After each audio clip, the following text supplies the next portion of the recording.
Ken Reischmann here with Dr. Jeanne Zaino, and we're going to talk just a little bit about the passing of Ben Bradlee, the famous Washington Post editor. And you've been around journalists for a while. What did he mean to the world of journalism?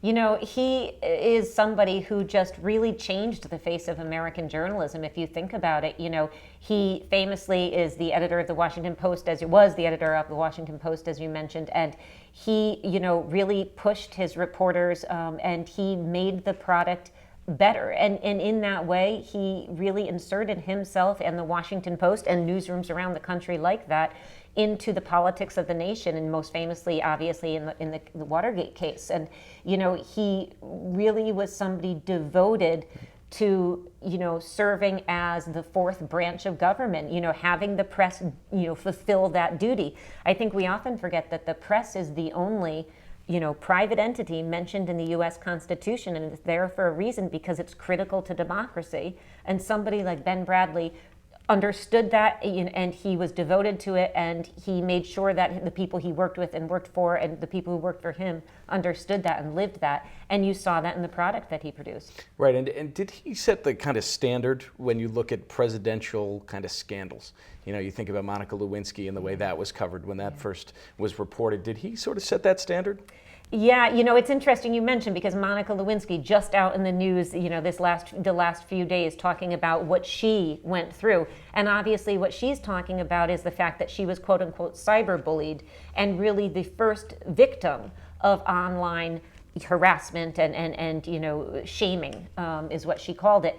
And it's interesting to, look at that in context and in conflict with somebody like Ben Bradlee, because of course when he was working and when he was at his height, there wasn't any internet to speak of. There wasn't any email to speak of. There wasn't any, certainly, Facebook, Twitter, Instagram, all these ways in which we communicate, in the press now with each other, with, sources, that kind of thing. So it's interesting to look at the changes, and certainly the work that he did in Watergate, really does stand as the height of kind of American political investigative journalism. And, you look at then something like what happened with Gary Hart and that scandal. There's a new book out by Matt Bai on that, which is fabulous.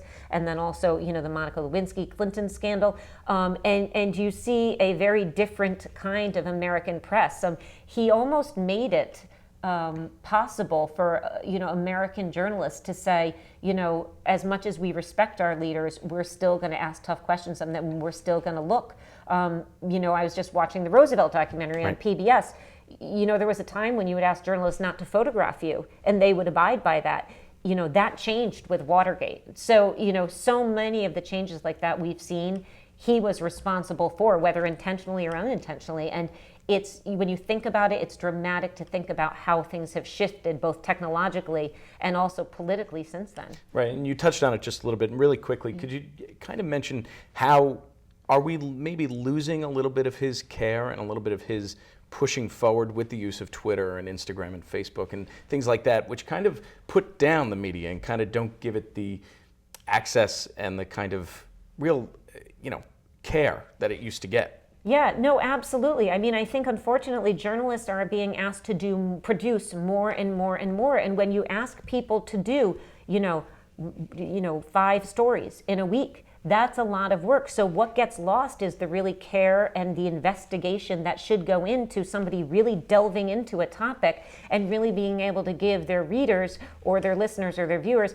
a sense as to what is going on. Now journalists are asked in the newsroom, as you know, repeatedly to put out material, because you can't get it out in this media fast enough. And when you're asked to work quickly and you're asked to work with less resources and you're asked to always compete with the next woman or the next man, it becomes a very tough competitive market. It's always been competitive, but that makes it very difficult for the American public to really get the information that they need. I think the real, at least in my mind, one of the real casualties has been investment in investigative journalists. You almost see none of it at the local news level. Just as an example, you still see some at the national, because they don't have the resources or the time to cover it, and that's a loss, I think, for all of us.